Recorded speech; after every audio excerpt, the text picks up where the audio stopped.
Bonjour tout le monde, j'espère que vous allez bien. Je suis ravie de vous retrouver aujourd'hui pour une vidéo dans laquelle je vais vous montrer ma routine maquillage flawless et glamour du moment. Comment est-ce que j'ai réalisé ce make-up là avec des produits qui vont apporter bonne mine, qui vont apporter de l'éclat, qui vont être un petit peu lumineux. Vraiment, j'adore faire ce genre de make-up en ce moment et je voulais vous partager mes astuces et mes produits favoris pour obtenir ce résultat là. J'espère que l'idée vous plaît. Si c'est le cas, restez branchés. Je vais tout de suite passer à l'application du make-up. Je vais commencer par le maquillage des yeux. J'ai déjà appliqué ma base de chez NARS. Quoi que je fasse sur mes yeux, même si j'applique juste du mascara, je viens toujours unifier ma paupière. Ça va vraiment réveiller le regard, apporter meilleure mine. C'est vraiment une astuce que je vous recommande. Unifier votre paupière, quoi que vous fassiez comme maquillage. Et donc en ce moment j'aime bien faire deux choses. Soit je me tourne vers des palettes ou des produits comme la Riviera de chez Anastasia Beverly Hills. Je fais du monocouleur sur toute ma paupière mobile en remontant dans mon creux de paupière, par exemple avec ce rose là ou avec ce orange qui est ici. Les lumineux en haut sont également très beaux et finalement c'est une palette que j'utilise bien plus que ce que je pensais. Je me tourne très souvent vers cette palette en ce moment. Et sinon ce que je fais quand je n'applique pas de la couleur, c'est au contraire en fait je vais appliquer des choses un petit peu plus en transparence et vraiment enfin qui vont apporter du glow en fait sur ma paupière. Donc soit j'utilise des highlighters, l'highlighter que j'ai appliqué sur ma joue, je l'applique sur ma paupière, je le fais très souvent. J'utilise sinon cette nouveauté de chez Beauty Blender que je vous ai présentée dans ma dernière vidéo. Il s'agit du Glass Glow Shine Lighter, donc on est vraiment sur un produit Glass Skin qui va apporter quelque chose de glossy en fait sur les paupières. Alors je l'ai essayé par-dessus des fards à paupières. Ça file, ça tient pas. Clairement, ça tient pas. Mais par contre, tout seul, quand vous voulez juste vraiment quelque chose de glossy sur la paupière, ça fonctionne plutôt bien. Autre produit que j'adore utiliser, ce sont les Scattered Light de chez Hourglass. C'est pas la première fois dont je vous en parle, hein. Je vous ai bassiné avec ces produits. Et aujourd'hui, ce que je vais faire, c'est que je vais utiliser une de mes poudres dans la Bloom de chez Natasha Denona. La poudre que je n'aime pas utiliser en fait sur mon visage, qui est celle-ci. Oui, je l'ai complètement défoncée, vous ne rêvez pas, un jour je l'ai fait tomber en essayant de la rattraper, j'ai planté mon doigt dedans, voilà, bravo Gabi, ça ne vous étonnera pas, hein, j'imagine. Donc je vous disais, cette teinte-là que je n'aime pas utiliser sur mon visage parce que très pailletée, en tout cas moi je trouve trop pour moi, et bien sûr la paupière, je trouve ça absolument magnifique, donc je vais vous... voilà, j'ai envie d'appliquer ça aujourd'hui. Donc tout d'abord, ce que je vais faire, c'est que je vais appliquer un petit peu de bronzer dans mon creux de paupière pour définir un petit peu mon maquillage et apporter de la dimension à mon maquillage. Donc là, j'utilise le Pro Bronze Fusion de chez Makeup Forever, c'est celui que j'ai sous la main. Donc je travaille ça dans mon creux de paupière, tout simplement. Et ensuite, je vais humidifier mon doigt avec du spray fixant. Et je vais venir prélever cette teinte de chez Natasha Denona. J'utilise du spray fixant parce que sinon je trouve la texture un petit peu sèche et ça a tendance à faire des chutes. Et puis ça va intensifier aussi la couleur. Ce que j'adore avec cette teinte que j'applique sur ma paupière, c'est qu'on est vraiment sur quelque chose de lumineux, mais un petit peu quand même en transparence. Et avec des reflets, on est vraiment sur un phare rose gold qui est magnifique, que je trouve magnifique sur la paupière mobile. Voilà. Donc en fait, ça me permet vraiment d'utiliser cette palette complètement parce que sinon, je n'aurais pas du tout utilisé cette teinte et ça aurait été un petit peu du gâchis. Donc voilà ce que je fais tout simplement sur mes paupières. Ça prend 5 minutes pour maquiller mes yeux. C'est vraiment très très rapide et c'est ça qui est chouette aussi avec ce genre de make-up.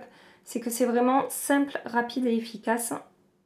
Et j'adore faire ça. Et donc ce que je fais ensuite, c'est que j'applique du mascara. Donc aujourd'hui je vais utiliser le Damn Girl de chez Too Faced, comme toujours en ce moment. Je vais le vider, mais je ne le rachèterai pas. Vous le savez si vous me suivez un petit peu, si vous savez ce que je pense de ce mascara. Étape suivante, le teint. Je vais appliquer deux bases sur mon teint. Une base sur ma zone T pour contrôler l'excès de sébum au cours de la journée et une base sur le reste de mon visage pour apporter de la lumière, un côté flawless et lumineux. Donc sur ma zone T, je vais utiliser la base Timeless de chez Tarte qui est une base lissante, matifiante et qui va vraiment très bien contrôler mon excès de sébum. Avec ces bases siliconées comme ça, je vous conseille vraiment de presser le produit là où vous voulez l'appliquer. Pas de l'étaler. Le fait de presser, ça va vraiment, comme d'habitude en fait, faire un petit peu fusionner le produit avec la peau et c'est là que ça prend toute son efficacité. Et vu que cette base est vraiment lissante, quand on applique le fond de teint par-dessus, ça améliore encore plus, en fait, ça apporte encore plus ce côté un petit peu peau lisse et flawless. Voilà. Et ensuite sur le contour de mon visage, je vais appliquer des bases plus lumineuses. Et en ce moment, pour ça, j'adore utiliser le Liquid Glass Serum de chez Farsali. Ça c'est pareil, je vous en ai déjà parlé.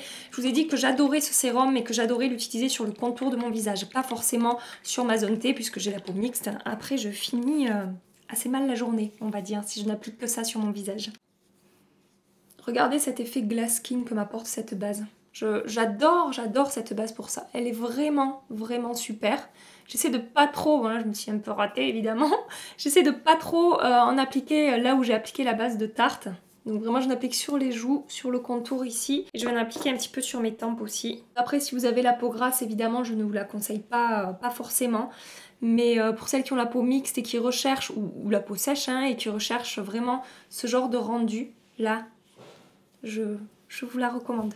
Elle est très très bien pour ça, elle est très efficace. Pour ce genre de make-up, côté fond de teint, je vais avoir tendance à utiliser des fonds de teint plutôt lumineux. Alors pas non plus hyper glowy, mais qui vont avoir un rendu vraiment au niveau de la lumière, effet seconde peau. Donc par exemple, le Reboot de chez Make Up For Ever que j'ai découvert très récemment. J'arrête pas de vous en parler, hein, je vous ai fait une vidéo à son sujet. Je vous l'accroche ici. Je peux aussi utiliser en prix plus abordable le Dream Caution de chez Maybelline qui est vraiment génial pour ça également. J'adore ce fond de teint de grande surface. Rendu naturel, seconde peau, une jolie couvrance, enfin jolie couvrance légère à moyenne, vraiment très bien. Ou alors le fond de teint que j'adore utiliser pour ça, c'est le Luminous Silk de chez Armani. Ça fait très longtemps que je ne l'ai pas utilisé à la caméra, donc c'est celui que je vais utiliser aujourd'hui. Vous allez voir ce côté vraiment flawless qu'il apporte à la peau, à la fois lumineux, qui apporte bonne mine, qui réveille le teint, qui apporte de l'éclat, vraiment.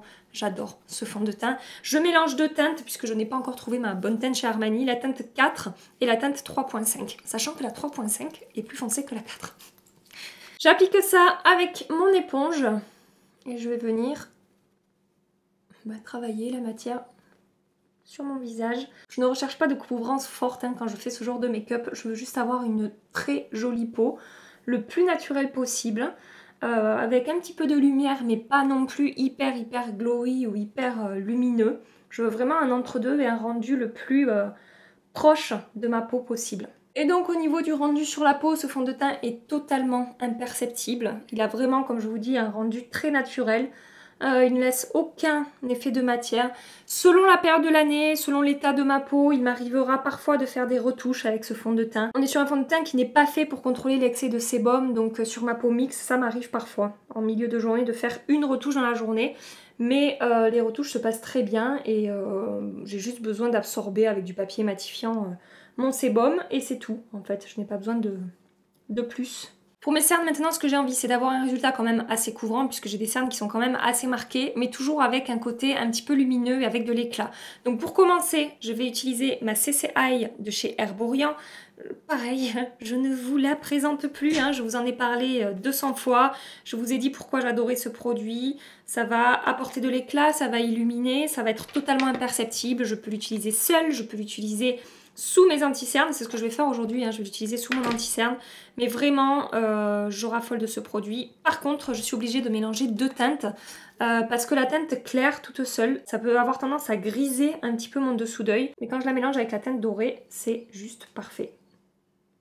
Et par-dessus, je vais utiliser mon anti-cerne favori du moment. Il s'agit du Stay Naked de chez Urban Decay. Je mélange donc deux teintes pour obtenir ma teinte parfaite, la 30NY et la 50WY. Je vous ai également fait une revue au sujet de cet anti-cerne et également du fond de teint de chez Urban Decay, donc ces nouveautés qui sont sorties il y a peu de temps. Si vous ne l'avez pas vu, comme d'hab, je vous l'accroche ici pour pas que vous ne ratiez ça. Hein. Si vous voulez aller voir un petit peu plus de détails sur ces produits, surtout n'hésitez pas. Et du coup j'adore cet anti-cerne parce qu'il va vraiment m'apporter ce dont j'ai besoin pour ce genre de maquillage, c'est-à-dire de la couvrance comme je vous ai dit, mais tout en gardant de l'éclat sous l'œil. Il a un rendu semi-mat, donc il est quand même un tout petit peu lumineux, c'est pas un anti-cerne qui va sécher totalement mat.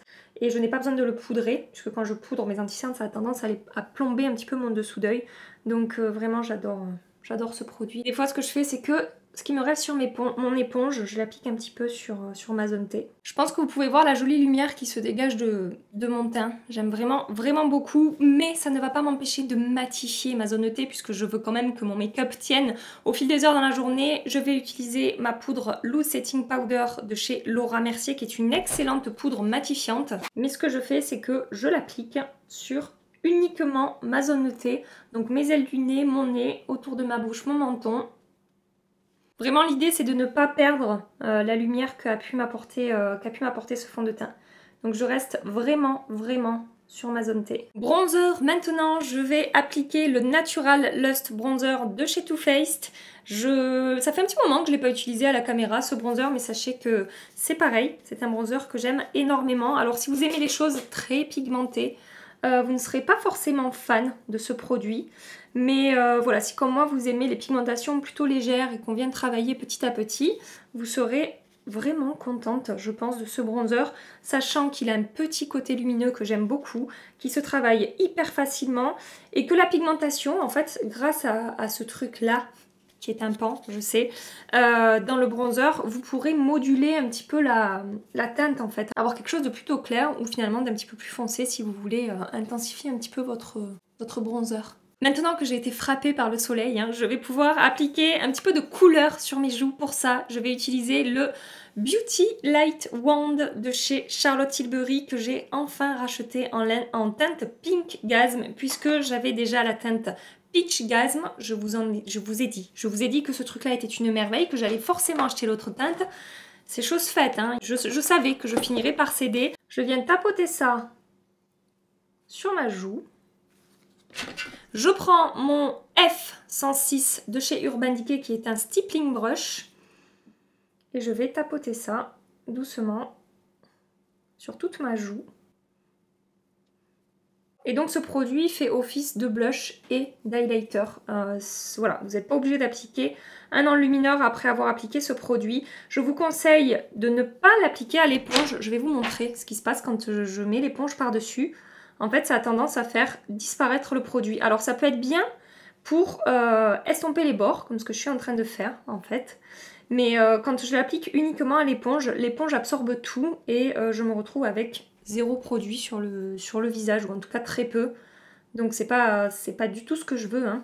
Et regardez-moi cette beauté. Oh, c'est si beau. Alors par contre pour le coup ils disent qu'on peut utiliser ce produit sur les paupières. Moi je trouve que sur les paupières ça va pas puisque ça... Je fais tomber mon pinceau. Puisqu'en fait ça a tendance à, comment dire, là par contre ça file dans les plis et ça se voit vu que c'est teinté en fait. Si ça file un petit peu dans les plis de la paupière, on va avoir tendance à le voir. Au niveau de la lumière sur le haut de mes pommettes, soit je peux m'arrêter là parce que je trouve que la lumière est largement suffisante par rapport au produit que j'ai appliqué, soit je peux rajouter de l'enlumineur crème ou liquide. Aujourd'hui, je pense que je vais m'arrêter là. J'aime beaucoup le rendu comme ça, donc je vais m'arrêter là. Pour finir mon dessous d'œil, rapidement, ce que je fais, c'est que je vais également appliquer du bronzer le long de mon ras de cils inférieur pour que ce soit un petit peu, comment dire, un petit peu plus harmonieux et rejoindre ici dans mon coin externe. J'applique du mascara au ras de cils inférieur.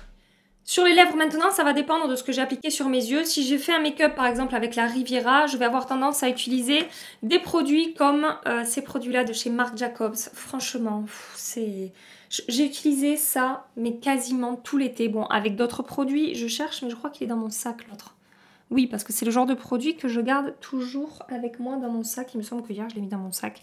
S'il n'est pas dans mon sac, je ne sais pas où il est, mais s'il n'est pas dans mon sac, ça veut dire que je l'ai perdu. Donc pourquoi je l'ai perdu? Je ne veux pas l'avoir perdu. L'autre teinte, c'est Mocha Chocolata et je la préfère encore à la teinte Sugar qui est un petit peu trop...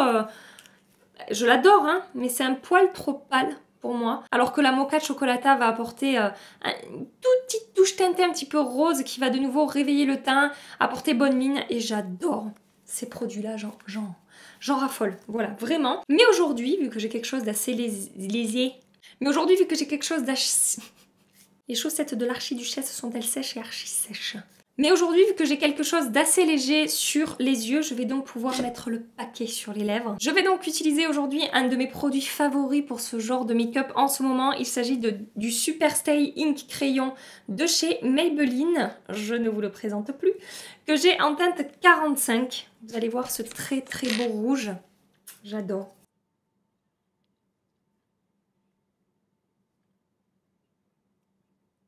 Je vais quand même rajouter un petit peu de blush. Ce que vous pouvez faire pour éviter ce genre de désagrément quand vous vous maquillez, c'est d'appliquer le rouge à lèvres avant le blush. Comme ça, vous faites qu'une étape blush. Vous n'êtes pas obligé de venir en rajouter. Et en général, quand on applique un rouge à lèvres vif, il faut appliquer un petit peu plus de blush pour pas avoir un teint cadavérique. Et vu que je ne veux pas de teint cadavérique, on applique du blush. Et évidemment, la touche finale pour ce maquillage, le spray de finition, un spray un petit peu lumineux qui va fondre les matières ensemble.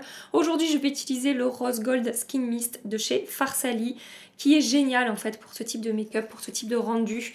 Il apporte un petit peu de lumière, il fond les matières ensemble et il apporte de l'éclat. Il en faut juste très peu, je vous le dis à chaque fois et je vous le redis encore aujourd'hui. 2-3 sprays suffisent et de loin en fait, sinon ça peut vite dégénérer.